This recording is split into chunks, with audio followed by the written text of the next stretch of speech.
Okay, welcome all. I am Satish Kumar. Practical oriented ആയിട്ടുള്ള viva ക്വസ്റ്റ്യൻസിന്റെ തന്നെയാണ്. ഒരു ക്വസ്റ്റ്യൻ നമ്മളൊന്ന് കുറച്ചുകൂടി ഡീപ്പായിട്ട് എങ്ങനെ ചെയ്യാം എന്ന് നോക്കുക. ഓക്കെ, അപ്പോൾ നമുക്ക് ക്വസ്റ്റ്യനിലേക്ക് പോവാം. MI ആൻഡ് MC മീറ്റർ എന്നാണ് ചോദിച്ചിരിക്കുന്നത്. ഇതിനകത്ത് ഒരുപാട് ചോദ്യങ്ങളുണ്ട്. വേറൊന്നുമല്ല, ഒരു MI MC മീറ്റർ നമുക്ക് എങ്ങനെ തിരിച്ചറിയാൻ സാധിക്കും, അതുപോലെ എന്താണ് അല്ലെങ്കിൽ എന്താണ് MI MC മീറ്റർ തമ്മിലുള്ള ഡിഫറൻസ്, ഇനി MI മീറ്ററിന്റെ MC മീറ്ററിന്റെ ഉപയോഗങ്ങൾ എന്ത്, അതിനായിട്ട് കോമൺ ആയിട്ട് ഉപയോഗങ്ങളുണ്ട്, ഇങ്ങനെ ഒരുപാട് കാര്യങ്ങൾ നമുക്കൊന്ന് അറിയുക. അതിന് വേണ്ടിയിട്ടാണ് നമുക്കിന്ന് ഈ ക്വസ്റ്റ്യൻ ഉപയോഗിക്കുന്നത്. Okay, MI and MC meter. Okay, നമുക്ക് അതിന്റെ ആൻസറിലേക്ക് പോകാം. ഫസ്റ്റ് ഓൺ MI മീറ്റർ എന്ന് പറയുന്നത് നമുക്ക് AC റീഡിങ്ങിന് വേണ്ടിയിട്ടാണ്. മൂവിങ് അയൺ മീറ്റർ എന്നാണ് അതിന്റെ പേര്. അപ്പോൾ മൂവിങ് അയൺ മീറ്റർ നമ്മൾ സാധാരണഗതിയിൽ AC റീഡിങ്സ് മെഷർ ചെയ്യുന്നതിന് വേണ്ടി മാത്രമാണ് ഉപയോഗിക്കുന്നത്. പക്ഷേ നമുക്ക് ഈ മീറ്റർ DC-യിലും ഉപയോഗിക്കാം. കാരണം നമുക്ക് AC-ക്കും DC-ക്കും ഒരേപോലെ ഉപയോഗിക്കാം. പക്ഷേ ചെറിയൊരു പ്രശ്നമുള്ളത്, DC വാല്യൂസിന്റെ റീഡിങ് ചിലപ്പോൾ, അതായത് അതിന്റെ സ്റ്റാർട്ടിങ് ഇനിഷ്യൽ റീഡിങ്സ് കറക്റ്റ് ആവണമെന്നില്ല. ഇനി MC മീറ്റർ എന്ന് പറഞ്ഞാൽ മൂവിങ് കോയിൽ മീറ്റർ, അത് DC ഓൺലി.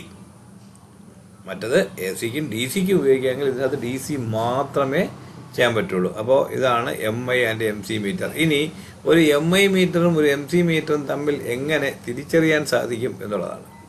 ഒരു മീറ്റർ എടുത്ത് നോക്കുമ്പോൾ, ഇപ്പോൾ അമ്മീറ്ററോ വോൾട്ട്മീറ്ററോ എന്തോ ആവട്ടെ, അത് MI മീറ്റർ ആയിരുന്നു എങ്കിൽ നമുക്ക് വ്യക്തമായിട്ട് അറിയാം അതിന്റെ ആദ്യത്തെ, അതായത് സ്റ്റാർട്ടിങ് റീഡിങ്സ് എന്ന് പറയുന്നത് നോൺ ലീനിയർ ആയിരിക്കും. അതായത് തുടക്കം ആദ്യത്തേത് വളരെ അടുത്തായിരിക്കും, അത് കഴിഞ്ഞ് കുറച്ചുകൂടെ ഗ്യാപ്പ് കൂടി, അത് കഴിഞ്ഞ് കുറച്ചുകൂടി. ഇപ്പോൾ ഞാനൊരു ഉദാഹരണത്തിന് 10 ആംപിയറിന്റെ മീറ്ററാണ് എടുക്കുന്നതെങ്കിൽ ആ 10 ആംപിയറിന്റെ ചിലപ്പോൾ 1-2 ആംപിയർ വരെയുള്ള ചെറിയ വരകൾ മാത്രം, ഒരു വരയെ കാണുള്ളൂ. 1 കഴിഞ്ഞാൽ പിന്നെ അടുത്ത 1.5, അത് കഴിഞ്ഞ് 2 ആയിരിക്കും. അതേസമയം എന്നിട്ട് 1 കഴിഞ്ഞിട്ട് 2-ലേക്ക് പോകുമ്പോൾ ഒരു 10 വരകൾ കാണും. പക്ഷേ പ്രശ്നം എന്താണെന്ന് പറഞ്ഞാൽ ചെറിയൊരു ഡിസ്റ്റൻസേ കാണുള്ളൂ ഈ രണ്ടും തമ്മിലുള്ള ഗ്യാപ്പ്. ഇനി 2 കഴിഞ്ഞ് 3-ലേക്ക് പോകുമ്പോൾ ഈ ഗ്യാപ്പ് കൂടും, പക്ഷേ അവിടെയും 10 വരകൾ തന്നെ കാണും. ഇനി 3 മുതൽ അങ്ങോട്ട് 4, 5, 6, 7, 8, 9 വരെയുള്ള ഗ്യാപ്പ് ഈക്വൽ ആയിരിക്കും. അത് കഴിഞ്ഞാൽ 9-ൽ നിന്ന് 10-ലേക്ക് എത്തുമ്പോൾ വളരെ പഴയതുപോലെ കുറച്ചുകൂടെ കോൺട്രാക്ട് ചെയ്ത് ചുരുങ്ങിയ ഒരു റീഡിംഗ് ആയിരിക്കും നമുക്ക് കാണാൻ കിട്ടുക. അപ്പോൾ അതുകൊണ്ട് തന്നെ അത് നോൺ ലീനിയർ എന്ന് പറയുന്നു. ഓക്കെ, ഇനി അങ്ങനെയാണെങ്കിൽ MC മീറ്ററിനോ? MC മീറ്ററിന്റെ തുടക്കം മുതൽ അവസാനം വരെയും ഒരേപോലെയുള്ള ഗ്യാപ്പായിരിക്കും. അതാണ് അതിനെ ലീനിയർ മെഷേഴ്സ് എന്ന് പറയുന്നത്, മെഷർമെന്റ്സ് എന്ന് പറയുന്നത്. അപ്പോൾ അവിടെ നമുക്ക് ലീനിയർ ആയതുകൊണ്ട് തന്നെ നമുക്കത് DC മീറ്റർ ആണെന്ന് നമുക്ക് കണ്ടുപിടിക്കാൻ പറ്റും. ഓക്കെ, ഇനി നമുക്ക് അടുത്ത ഒരു ക്വസ്റ്റ്യൻ ഉള്ളത്, ഒരു വാട്ട് മീറ്ററിന്റെ മൾട്ടിപ്ലിക്കേഷൻ ഫാക്ടർ എങ്ങനെ കണ്ടുപിടിക്കാം എന്നുള്ളതാണ്.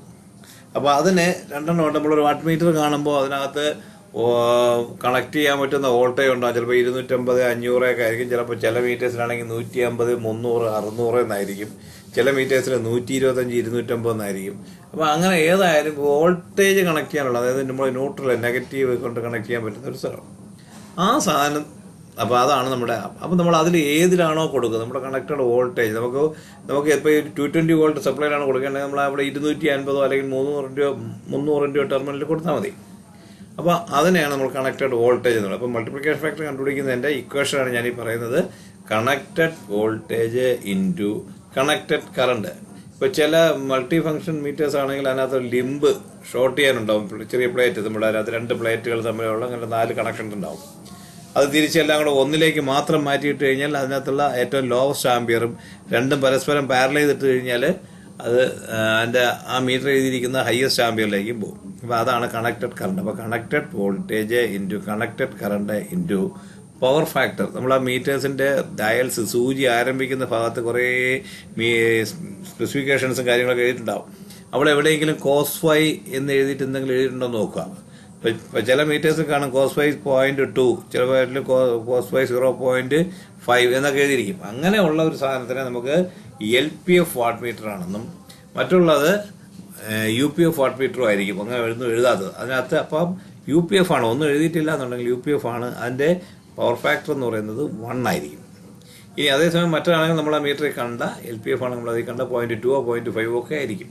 അപ്പോൾ connected voltage into connected current into power factor divided by ആ നീഡിലിന്റെ അവസാനത്തെ അറ്റം ഫുൾ സ്കെയിൽ ഡിഫ്ലക്ഷൻ. അപ്പം നമുക്കൊരു വാല്യൂ കിട്ടും. 1, 2, 4, 8 ഒക്കെ ഉള്ള ഒരു വാല്യൂ കിട്ടും. അതായിരിക്കും നമ്മൾ ആ മീറ്ററിൽ കാണിക്കുന്ന റീഡിങ് ഇൻറ്റു ആ ഫാക്ടർ. Okay, thank you.